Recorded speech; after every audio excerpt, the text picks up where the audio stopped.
Adam Jacobs had always thought of himself as a relatively ordinary man.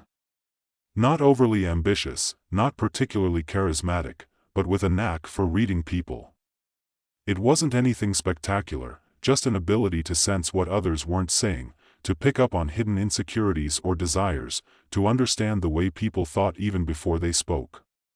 It made him a decent consultant in the high-pressure world of corporate New York. He never made any particularly bold moves or stood out in a crowd, until he did. It was in a sterile, high-rise conference room, surrounded by executives in tailored suits, when Adam's gift, or curse, depending on how you looked at it, began to take shape. They were discussing a new market analysis report, but the real discussion was happening in Adam's head. He could hear their internal voices, the doubts they tried to hide. Tom, the CEO, was contemplating whether the upcoming merger would be beneficial, but he was already planning to sell off the company's assets as soon as the deal was finalized. Karen, the CFO, was more concerned about her upcoming vacation to Paris than the financial health of the business. And Steve, the head of operations, was terrified his job was on the line, even though he had no reason to think so. Adam didn't need to look at the charts or listen to their prepared speeches. He knew their every thought, their every hesitation. He could predict the outcome of the meeting before it even started. "All right, Adam," Tom said, looking directly at him, "you've been quiet. What do you think about these numbers?" Adam blinked, snapping back to reality. It was a simple question, but in his head, it felt like the weight of the world. He cleared his throat and leaned forward, prepared to offer his analysis. But something was different. His answer came too easily. Not just because he had already heard what they were thinking, but because he had already felt their responses before they even spoke. "The numbers are solid," Adam said, without hesitating. "But the merger will be a bust if we don't address the internal power struggles. Tom's already planning to pull out as soon as the deal closes. Karen's more focused on her vacation than balancing the books. Steve, well, he's thinking about how to save his job, not the company." The room fell silent. Tom's eyes widened. Karen shot him an accusatory glance, and Steve shifted uncomfortably in his chair. Adam's words hit too close to home. He hadn't meant to reveal so much, but the words just flowed. He didn't even need to think about it. His mind had already seen the meeting unfold before it began. "How did you know that?" Karen asked, her voice trembling slightly. Adam smiled nervously, a sense of unease creeping over him. "I just know. It's what I do." He wasn't sure what exactly had just happened. His words weren't his own, they were pulled from the recesses of his mind, from somewhere deeper, more instinctual. As the meeting adjourned, the unease only grew. That wasn't normal. Sure, he had a way with people, but this? This was something else. The next few days passed uneventfully, or so he thought. But the more Adam reflected on his encounter with the executives, the more disturbed he became. He could still hear their thoughts, clearer than ever, and it wasn't just the people at work. He could hear the barista's quiet dissatisfaction with her job, the homeless man on the street corner wondering whether his estranged daughter would ever visit him again, the elderly woman in the grocery store regretting her decision to sell the family home. At first, it felt like a gift. Adam could anticipate what others would say, predict the actions they would take. He could navigate the world with ease. But it didn't take long for the weight of this newfound knowledge to feel like a burden. The more Adam listened, the more overwhelmed he became. He was hearing thoughts he never asked to hear, and some of them were deeply unsettling. People's hidden fears and darkest desires flooded his mind, drowning him in a sea of emotions. It wasn't long before Adam realized something was wrong. His ability wasn't just a heightened sense of empathy or intuition, it was something far more profound. It was as if his mind had been connected to a larger, invisible network, a web of consciousness that stretched far beyond his own. And worse, he wasn't in control. In a quiet, dimly lit bar on the outskirts of the city, Adam sat across from his old mentor, Dr. Samuel Frost. Dr. Frost had been a neuroscientist with a reputation for pushing the boundaries of human perception. He was the one person Adam thought might understand what was happening to him. "Tell me everything," Dr. Frost said, his voice low and measured as he leaned forward, his hands clasped together on the table. "How long have you been feeling this way?" Adam sighed and rubbed his temples. "It started a few days ago, but it's getting worse. I can hear people's thoughts, their desires, their fears. It's like I'm plugged into some kind of network. And I didn't ask for this. It's not just a gift, document. It's like I'm being forced to know things." Dr. Frost leaned back in his chair, his expression unreadable. "Interesting," he muttered, as if contemplating a puzzle. "You're saying your ability goes beyond empathy, beyond intuition?" Adam nodded. "It's like I'm reading minds, but it's not just that. It's like I can see the future. Not in a mystical way, but in a mechanical way. I can predict what people are going to do next because their actions have already been set in motion by something. I don't know what it is. But it's real, document." Dr. Frost sat in silence for a moment, his brow furrowed as he processed Adam's words. Then he leaned in, his voice dropping even lower. "Adam, what you're describing sounds like something I've been studying for years. There are theories, fringe theories, that suggest human consciousness can be influenced by external forces. It's called hyperperception, when your mind becomes sensitive to not just people's thoughts, but to the broader currents of human behavior. But this isn't just about perception. This is something else." "What do you mean?" Adam asked, his pulse quickening. "I mean that if you're right, if this is happening to you, then you might be caught in something much bigger than you realize. You could be tapped into a network of consciousness manipulation, something artificial, something designed to shape the future." Adam's heart skipped a beat. "You're saying I'm being controlled?" Dr. Frost paused, his expression grave. "I don't know. But it's possible. You need to find out who or what is behind this. And why." That night, Adam couldn't shake the feeling that something was watching him. Every thought he had felt like it was being pulled from him, manipulated, bent toward some unseen end. He tried to ignore it, but it was impossible. The more he searched his own mind for answers, the clearer it became. His thoughts weren't entirely his own. There was something guiding them, something controlling his perception of reality. He needed answers. The next morning, Adam found himself in the sterile, gleaming lobby of Mechs Labs, a cutting-edge neurotechnological research company. Mechs was at the forefront of brain-computer interfaces, and they were rumored to be working on technology that could influence human consciousness. Adam had heard whispers about their work before, but now he had a reason to investigate. If anyone knew the truth behind what was happening to him, it was them. Adam stood in the sleek, glass-walled lobby of Mechs Labs, the hum of fluorescent lights overhead matching the nervous rhythm of his heartbeat. He hadn't planned on walking through these doors today, but here he was, compelled by an almost magnetic pull, a need to understand what was happening to him. The lobby was minimalist, clean lines and modern art adorning the walls, the sterile atmosphere making it feel more like a futuristic hotel than a cutting-edge scientific research facility.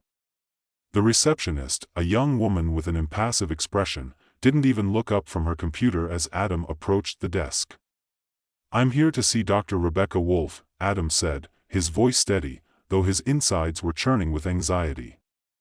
He had no idea what he would find here, but something about the way his mind kept leading him in this direction told him that answers lay within. The receptionist tapped something into her terminal before raising her gaze, a thin line of acknowledgement across her lips. "Dr. Wolf is expecting you.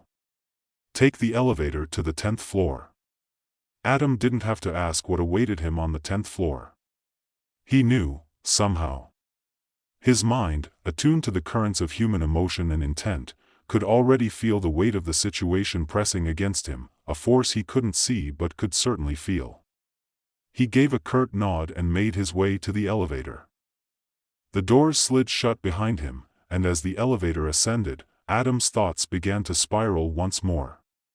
He had been aware of Bionx Labs for years, of course. The company was a leader in neurotechnology, developing new ways to interface the human brain with artificial intelligence. There were whispers in the scientific community about their experiments, whispers that hinted at something darker than simple innovation. Adam wasn't sure how much of that was truth or speculation, but he knew one thing: if his abilities were indeed the result of some external influence, this was where he would find answers. The elevator chimed softly as it reached the 10th floor, and the doors opened to reveal a modern, high-tech space filled with pristine white walls, floor-to-ceiling windows, and rows of lab stations. There were no visible employees in the immediate area, but the quiet hum of machinery was ever present. Adam stepped into the room, his footsteps echoing off the polished floors. A door at the far end of the room opened, and out stepped a woman in her early 40s, tall and confident, with short dark hair and sharp eyes that seemed to scan the room with an intelligence that made Adam feel like he was already being analyzed. Dr. Rebecca Wolf. "Mr. Jacobs," she said, her voice cool but not unfriendly. "We've been expecting you." She extended her hand, and Adam shook it, feeling the firm grip of someone who didn't waste time with pleasantries. "You've heard of me?" Adam asked, raising an eyebrow, trying to maintain his composure. Despite his years of experience navigating corporate environments, something about this woman unnerved him. "Yes," Dr. Wolf replied with a faint smile. "Your reputation precedes you. And we've been monitoring your situation. Please, come in." She gestured toward the door she had just exited, and Adam followed her into an office lined with monitors and glowing data streams. The air felt thick with technology, the kind of cutting-edge research Adam had only read about in obscure journals. On one of the screens, a complex diagram of neural pathways flashed in rapid succession. "Sit," Dr. Wolf said, gesturing to a chair across from her desk. "I know you have questions. And I'm here to provide answers, at least as many as I can." Adam sat, his mind racing. "I'm not sure where to start," he admitted. "I've been experiencing something I can't explain. I can hear people's thoughts, predict their actions. But there's more to it. It's like there's something guiding me, pulling me toward a future I didn't choose." Dr. Wolf's eyes narrowed slightly, and she nodded, as if she had anticipated this confession. "I believe I understand what's happening to you. But you need to understand that you're not the only one who has had this experience. It's not a curse, Mr. Jacobs. It's an outcome of technology, a technology that Bionx has been perfecting for years." Adam leaned forward, the words catching in his throat. "You mean, you're the ones who did this to me?" Dr. Wolf held up a hand, her expression serious but not unkind. "No, Mr. Jacobs. We didn't do this to you. But we may have contributed to your abilities, whether intentionally or not. What you're experiencing is a result of the hyperperception technology we've developed. It's not supposed to work the way you're experiencing it, but it's not unexpected, either." Adam's mind reeled. He felt like he was walking on a tightrope, teetering between reality and some kind of nightmarish alternate version of it. "Hyperperception," he repeated, trying to process the term. "So, you're telling me this is all artificial?" "Not artificial, but enhanced," Dr. Wolf corrected. "The mind has the potential for far more than we realize. Your ability to predict the future, to hear thoughts, to sense emotions, these are all heightened states of perception. The problem is, these abilities weren't meant to be unlocked in the way they have been. You're experiencing something uncontrolled." Adam's pulse quickened. "So, this is some kind of experiment? And I'm the subject?" Dr. Wolf nodded. "Not exactly. The technology we've developed is designed to allow individuals to tap into a collective consciousness, to perceive future events, to understand the latent potential of human interaction. But there's a flaw in the system, something we didn't anticipate. The technology is meant to augment human potential, not control it. And yet, For reasons we still don't fully understand, your mind has been entangled with a larger network. Adam stared at her, his heart pounding in his chest. A network? You mean I'm connected to something? Something bigger than me? Dr. Wolf's gaze was steady. Yes. The collective consciousness. Think of it as a vast web of human thoughts, emotions, and actions. Your mind has become an interface, allowing you to perceive the future by tapping into the collective trajectory of humanity. But the real danger lies in the fact that the future isn't predetermined. It's influenced by countless variables, and if you're not careful, your perception of it could be manipulated. Adam sat back, absorbing the weight of her words. The implications were staggering.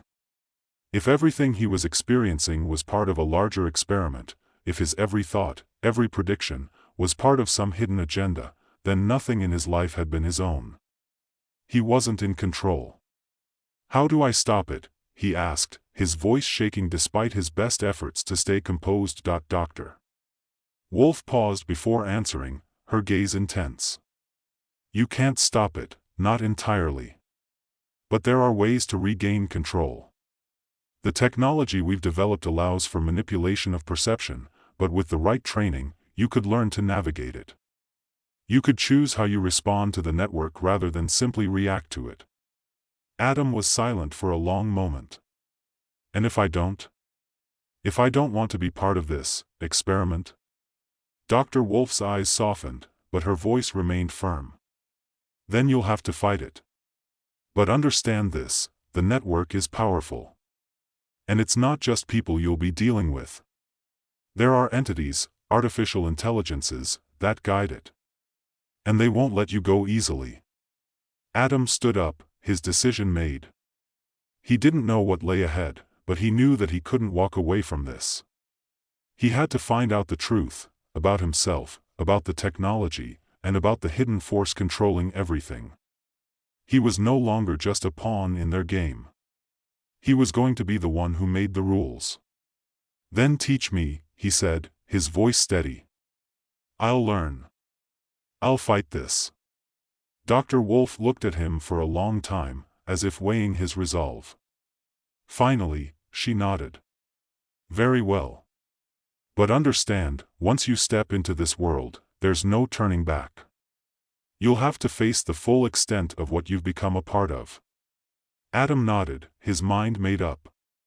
The future had always been uncertain, but now, for the first time in his life, he was ready to take control. The next few weeks were a blur. Adam found himself immersed in a world that felt both thrilling and terrifying, a world where the rules of reality seemed to bend and warp before his eyes. Dr. Rebecca Wolf had kept her word. She began to train him, teaching him how to navigate the strange, uncharted territory of hyperperception.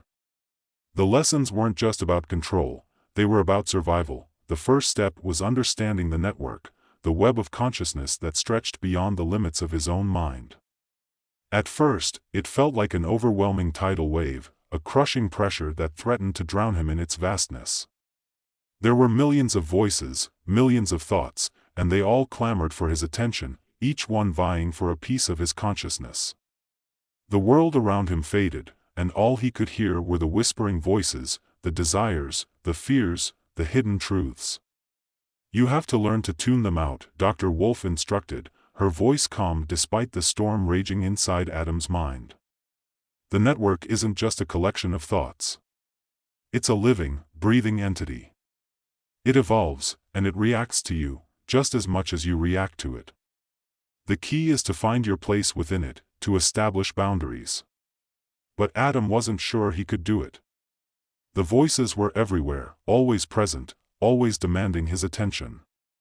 At night, when he closed his eyes, the world was still there, swirling in his mind, images of people he'd never met, conversations he hadn't heard, futures he hadn't lived. And it wasn't just the network that haunted him, it was the nagging sense that something was wrong. Something wasn't right, that he couldn't ignore the feeling, that gnawing sense that there was more to this technology than Dr. Wolf had let on. She had been honest with him about the network, but there were things she hadn't explained fully, things she was keeping from him. Every time he asked about the true nature of the experiment, about the AIs that guided the network, she would change the subject, offering vague reassurances but no real answers. It was as if she was hiding something important. One evening, unable to sleep, Adam wandered through the labyrinthine corridors of Mechs labs. The sterile, cold halls felt like they went on forever, an endless maze of metal and glass.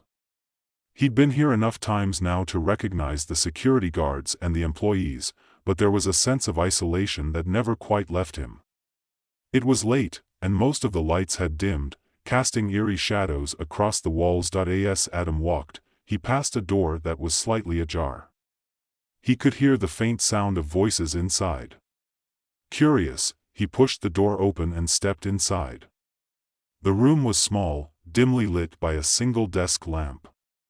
On the far side of the room was a large monitor, its screen displaying a complex grid of numbers and symbols that Adam couldn't quite make sense of. But what caught his attention was the person sitting at the desk, Dr. Wolf. She didn't hear him approach. She was staring at the screen with an intense focus, her face lit by the glow of the monitor. Adam hesitated for a moment, unsure whether he should interrupt. But then, he heard something. A faint hum, like a low-frequency buzz in the air. It was subtle, but it was there, and it made his skin crawl. It felt familiar, like the strange pull he had felt ever since he had first discovered his abilities. "Dr. Wolf?" Adam called, his voice steady despite the unease swirling in his stomach. She looked up, her expression immediately shifting from concentration to something else, something guarded. "Adam," she said, her voice betraying none of the tension that he felt in the room. "I didn't expect you to be here at this hour. What's on your mind?" "I was just passing by," Adam replied, though his eyes never left the screen. Something was off. He could feel it in his bones. "What is this?" Dr. Wolf stood up quickly, moving to turn off the monitor. But Adam was faster. He reached out and stopped her, his hand brushing against hers for a split second, an electric jolt coursing through his body. It was the same feeling he had when he first tapped into the network, the feeling that he was being pulled into something far more powerful than he had ever anticipated. "Adam, don't," Dr. Wolf said, her voice sharp now, her calm demeanor slipping. "You don't understand what you're seeing." But Adam wasn't listening. He couldn't stop himself. The screen before him flickered, and then a new set of images appeared, images of himself, of his life, of events that hadn't happened yet, but that he knew, somehow, would come to pass. He saw his reflection in a darkened room, his eyes wide with terror, his hands shaking as he reached toward something just out of reach. He saw a future where he was standing in front of a massive machine, his mind entangled in the web of the network, and then, a single word, chosen. He felt his heart race. "What is this?" he whispered, the words slipping out before he could stop them. Dr. Wolf's expression faltered for a brief moment, a flicker of something, guilt, perhaps, crossing her face. "It's part of the program," she said finally, her voice low, almost apologetic. "Part of the experiment. The network, it's not just about predicting the future. It's about controlling it. About shaping it, molding it to a specific outcome. And you, Adam, you're at the center of it." Adam's mind whirled as he processed her words.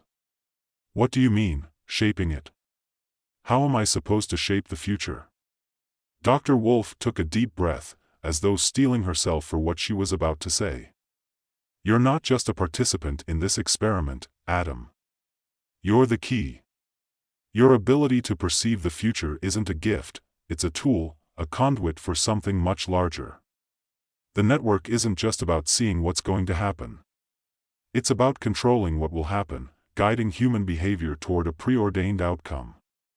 Adam's stomach churned, the weight of her words settling in like a heavy stone. "So, all of this, everything I've experienced, it's been manipulated?" Dr. Wolf nodded, her eyes dark with an emotion Adam couldn't quite read. "Yes. You were chosen for this experiment because of your ability to see the future, but the reality is that your mind is being influenced by forces far beyond your understanding. The AI systems, the network, it's all part of a larger plan. And you're the catalyst. Adam took a step back, his breath shallow. He could feel the weight of the room pressing down on him, the coldness of the walls surrounding him, the hum of the machines vibrating through his chest. He wanted to scream, to demand answers, but all he could manage was a whisper. Why me? Dr. Wolf's gaze softened. Because you're the only one who can see the entire picture, Adam. You're the only one who can understand how all of this fits together. Adam stared at her, the words sinking in like poison. He had been manipulated, controlled, his every move guided by forces he didn't even understand. But there was one thing he knew for certain: he wasn't going to be a pawn in anyone's game. He wasn't going to let them shape the future with his mind that he turned to leave, his mind already racing with a plan. He didn't know exactly how he would escape this web, but he would. He had to. The future might be manipulated, but his will to break free was his own. As he reached the door, Dr. Wolf's voice stopped him. You can't escape it, Adam, she said quietly. You're already too deep. Adam didn't look back. He didn't need to. He already knew that the fight had only just begun.